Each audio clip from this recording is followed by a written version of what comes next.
je souhaiterais aujourd'hui partager avec vous un message intitulé « La foi de Dieu et la foi de l'homme ». Le passage biblique d'aujourd'hui est tiré de Marc 11, 20 à 25. Lisons-les ensemble. Le lendemain matin, en passant par là, ils virent le figuier, il avait séché jusqu'aux racines.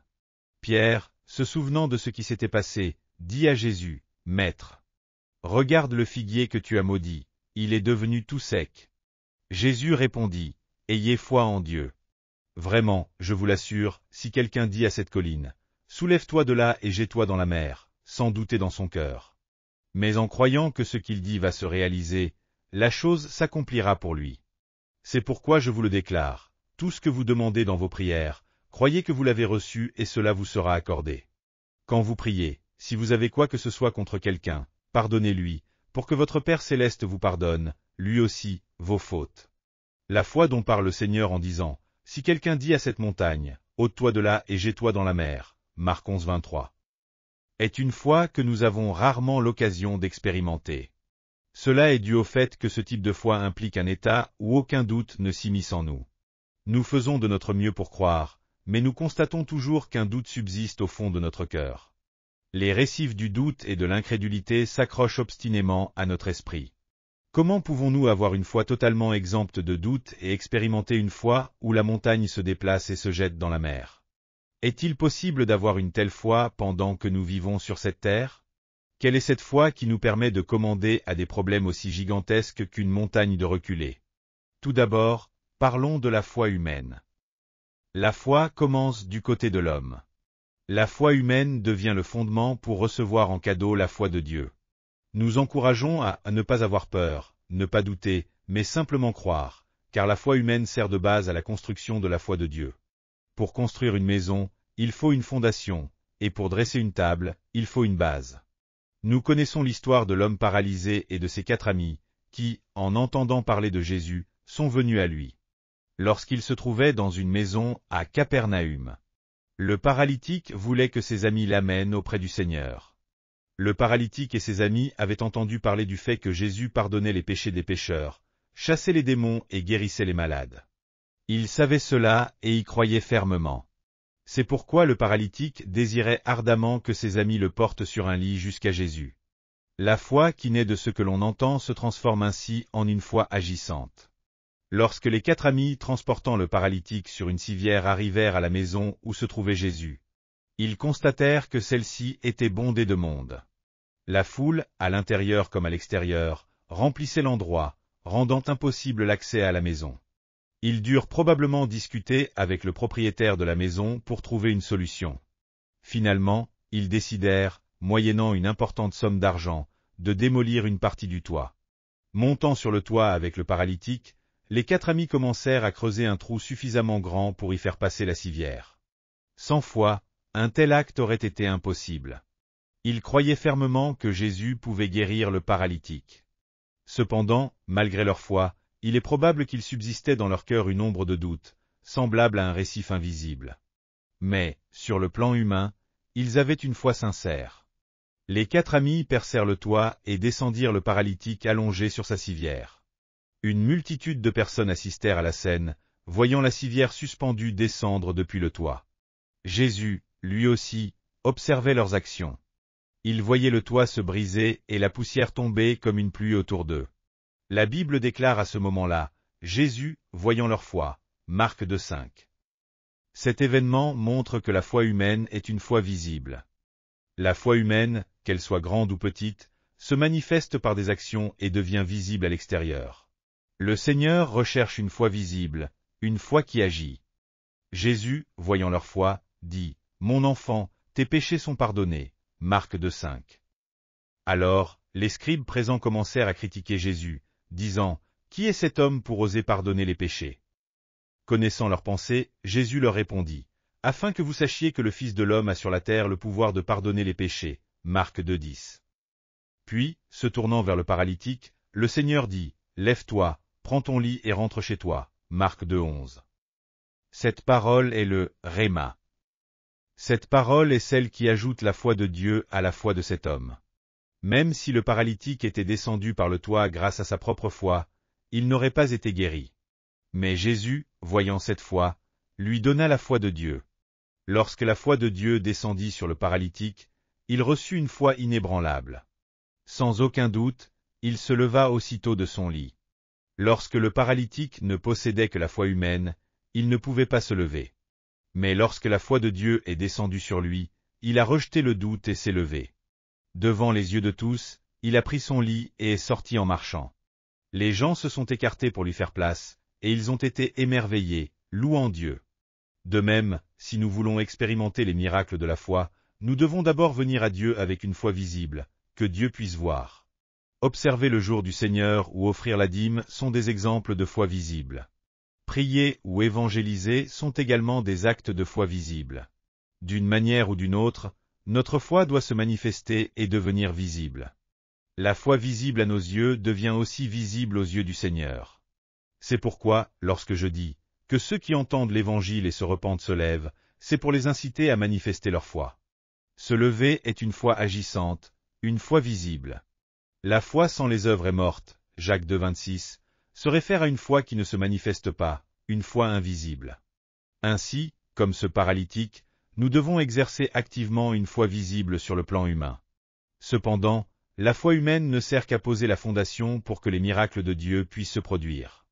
Deuxièmement, parlons de l'état d'esprit que Dieu donne. Dans le passage biblique que nous avons lu aujourd'hui, il est écrit « Ayez foi en Dieu » Marc 11, 22. En grec, cette phrase se dit « Echet pistintéou » et comporte deux significations. Elle peut être interprétée comme « Croyez en Dieu » ou comme « Ayez la foi de Dieu ». Cela contient un message profond. Croyez d'abord en Dieu, puis recevez la foi de Dieu. Quand on possède une telle foi, si l'on dit à cette montagne « Ôte-toi de là et jette-toi dans la mer » Marc 11, 23, cela se fera. La Bible dit « Or la foi est une ferme assurance des choses qu'on espère, une démonstration de celles qu'on ne voit pas » Hébreux 11, 1. Ici, le mot « assurance » est traduit du grec « hypostasis », qui signifie « fondation » ou « support en dessous ». Cela montre que la foi humaine n'est qu'une simple fondation. Une fondation seule n'a aucune utilité. Elle ne sert à rien tant qu'on n'y dépose pas quelque chose. La foi n'est rien de plus qu'un simple support. Nous devons attendre que la foi de Dieu vienne se poser sur cette base humaine. Lorsque nous n'avons que la foi humaine, des doutes remplissent souvent notre cœur. Nous disons « je crois », mais des doutes surgissent malgré tout. La foi et l'incrédulité se croisent en nous. D'après mon expérience, la foi humaine est une foi qui provient de l'esprit. Nous entendons la parole de Dieu avec notre esprit et nous croyons. Cependant, lorsque la foi de Dieu descend, une foi débordante commence à jaillir depuis notre ventre. Quand cette foi jaillit depuis le ventre, les doutes disparaissent, et un courant de foi semblable à un fleuve se forme. Sur la base de la foi humaine, la foi de Dieu est donnée en cadeau. Lorsque ces deux formes de foi se combinent, une foi inébranlable et capable de déplacer des montagnes naît, sans aucune trace de doute. Troisièmement, parlons des moyens pratiques pour obtenir la foi de Dieu. Pour recevoir la foi de Dieu, nous devons d'abord posséder une foi humaine, ce qui implique de lire et d'écouter la parole. Nous devons nous présenter devant la croix de Jésus-Christ et comprendre la grâce de Dieu qui, pour nous, a été crucifié, dont le corps a été brisé, dont le sang a été versé, qui est mort et ressuscité pour pardonner nos péchés. Nous devons croire que Jésus a porté tous nos péchés. Nous devons croire que Jésus a réconcilié Dieu avec nous et nous a donné le Saint-Esprit comme don. Nous devons également croire que Jésus a porté toutes nos faiblesses et nos maladies et les a entièrement réglées sur la croix. Nous devons croire que Jésus a éliminé toutes nos malédictions, nos échecs et nos déceptions, et nous a donné la bénédiction d'Abraham. En outre, nous devons croire que par sa mort et sa résurrection, Jésus a aboli le pouvoir de la mort et du séjour des morts, et a ouvert grand les portes du royaume des cieux. Enfin, nous devons croire que toutes les paroles, depuis la Genèse jusqu'à l'Apocalypse, sont données par Dieu comme grâce pour nous. La Bible dit « Ainsi la foi vient de ce qu'on entend, et ce qu'on entend vient de la parole de Christ » Romains 10, 17. Par conséquent, nous devons lire et écouter la parole afin de fortifier fermement la foi dans nos cœurs. Cependant, même si une foi humaine est entrée en nous, il peut encore rester des maladies ou des situations douloureuses non résolues. Cela s'explique par le fait que la foi humaine n'est qu'un simple support. Lorsque nous avons une foi humaine, nous devons prier avec ferveur pour que Dieu nous donne sa foi. Je me souviens encore clairement d'un petit garçon qui me vient à l'esprit. Aujourd'hui, il a terminé ses études universitaires et est devenu un adulte actif dans la société, mais je me rappelle un événement survenu lorsqu'il était en maternelle. Ce garçon souffrait d'une néphrite avancée, au point que l'hôpital de l'université Yonsei avait conseillé son départ. Sa mère l'a amené à notre église, et il était gonflé comme un bonhomme de neige. J'ai imposé les mains sur lui et prié. À ce moment-là, j'ai entendu dans mon cœur la voix du Saint-Esprit disant « Faites-le assister régulièrement au culte pendant un mois ». À partir de ce moment, l'enfant et sa mère ont commencé à assister quotidiennement au culte à l'église. Ils venaient le matin, à l'heure de mon arrivée, pour recevoir l'imposition des mains avant de repartir. Entre-temps, même le père de l'enfant, qui vivait séparé de la famille, a commencé à l'accompagner à l'église. La mère avait des difficultés à venir seule, alors le père a pris l'habitude de porter l'enfant sur son dos jusqu'à l'église. Grâce à l'enfant, la mère et le père ont commencé à assister ensemble au culte et, en écoutant les sermons, ils se sont tous deux repentis au bout d'un mois, ce qui a permis à leur famille de se réconcilier et de se réunir. Cependant, à la fin du mois, l'état de la néphrite de l'enfant ne montrait toujours aucune amélioration. Le dernier jour du mois, j'ai prié avec ferveur en imposant les mains sur l'enfant avant de les laisser repartir. Cette nuit-là, après avoir couché leur enfant, les parents se sont réveillés le matin et ont remarqué que l'enfant semblait absent de sous sa couverture. Habituellement, son corps était tellement enflé que la couverture paraissait bombée, mais ce matin-là, elle était complètement aplatie. Pendant la nuit, tout l'édème avait disparu, et l'enfant était redevenu normal. Sa néphrite avait disparu comme par miracle. Il a fallu un mois pour que la foi humaine, renforcée par la foi de Dieu, aboutisse à ce miracle. Pendant ce mois, en surmontant le doute et en gardant la foi de Dieu leur a été donnée, et le miracle s'est accompli. C'est pourquoi nous devons attendre avec une foi humaine jusqu'à ce que la foi de Dieu vienne. Pendant ce temps d'attente, nous devons confesser tous nos péchés.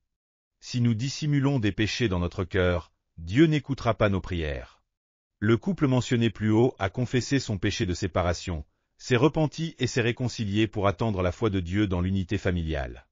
Lorsque nous confessons nos péchés, nous repentons, abandonnons la haine et cherchons la réconciliation, il ne reste plus qu'à attendre que Dieu agisse.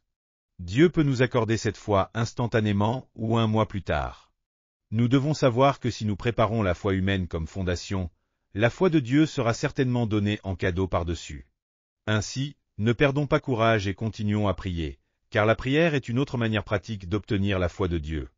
Lorsque la foi de Dieu entre en nous, tous les doutes disparaissent instantanément, et une grande certitude ainsi qu'une paix profonde naissent dans notre ventre. Quand une grande lumière de certitude et de paix jaillit de notre ventre et envahit notre cœur. Même si nos yeux ne voient aucune preuve, nos oreilles n'entendent aucun son et nos mains ne touchent rien de tangible, nous croyons sans le moindre doute. C'est à ce moment-là que nous devons proclamer cette foi avec assurance. Nous devons ordonner que cette montagne se déplace et se jette dans la mer. Nous devons commander aux montagnes de problèmes qui se dressent devant nous. Que ce problème soit résolu. Maladie, disparaît. Que la gloire de Dieu se manifeste. Et lorsque nous commandons avec audace sans douter et que nous rendons grâce, cela s'accomplira comme nous l'avons proclamé. J'ai été profondément ému en entendant le témoignage de notre sœur Choi Kyung-jia, membre de notre Église, qui élève seule ses 6 enfants après avoir perdu son mari. Elle faisait toutes sortes de travaux et a vu une grosseur apparaître sur son côté. Sans argent ni temps pour se soigner, elle a laissé passer le temps, mais la grosseur n'a cessé de grossir jusqu'à atteindre le bas de son ventre. Elle ne pouvait plus s'allonger, ni s'asseoir, ni même respirer correctement. À ce moment-là, la sœur Choi Kyung-jia a ressenti une conviction. Si elle criait à Dieu dans la prière, il la guérirait. Elle s'est rendue dans un centre de prière et a entrepris un jeûne de 3 jours. Le 3e jour, des péchés lui sont venus à l'esprit. Elle a confessé et s'est repentie de tous ses péchés, pleurant et demandant pardon à Dieu. À ce moment, le feu du Saint-Esprit a embrasé son cœur, et une certitude l'a envahi, Dieu va me guérir. La foi de Dieu est alors venue sur elle. La foi de Dieu s'est ajoutée à sa foi humaine. Soudain, quelque chose a commencé à bouger sous la grosseur, et des impuretés nauséabondes se sont écoulées. Ces choses étaient si repoussantes que les personnes qui priaient autour d'elle se sont éloignées. Aujourd'hui, la sœur Choi Kyung-jia est en parfaite santé, complètement guérie comme par un miracle. Même si Dieu tend la main pour agir parmi nous, s'il n'y a pas de foi de notre part, il ne peut rien accomplir. La foi commence du côté de l'homme, et c'est sur cette fondation que la foi de Dieu vient se poser pour commencer à agir. C'est pourquoi nous devons assister au culte à l'Église, écouter la parole, lire la Bible, confesser et nous repentir de nos péchés, tout en attendant la foi de Dieu. Lorsque la foi de Dieu descend et qu'une certitude inébranlable s'installe, les montagnes reculent. Les problèmes se résolvent, et les miracles de Dieu se produisent. À ce moment-là, comme prospère notre âme, tout prospérera également, nous serons en bonne santé, et nous obtiendrons la vie en abondance. Dieu désire toujours nous accorder sa foi et attend avec impatience d'accomplir des miracles parmi nous. Prions tous ensemble. Dieu Tout-Puissant et Saint, notre Père. Nous te remercions de nous avoir offert le grand don de ta foi sur la base de notre foi humaine si insignifiante. Fais en sorte que notre foi devienne solide, que les montagnes reculent, que les problèmes se résolvent et que les maladies s'en aillent. Nous te prions avec gratitude au nom de notre Seigneur Jésus-Christ. Amen. Alléluia.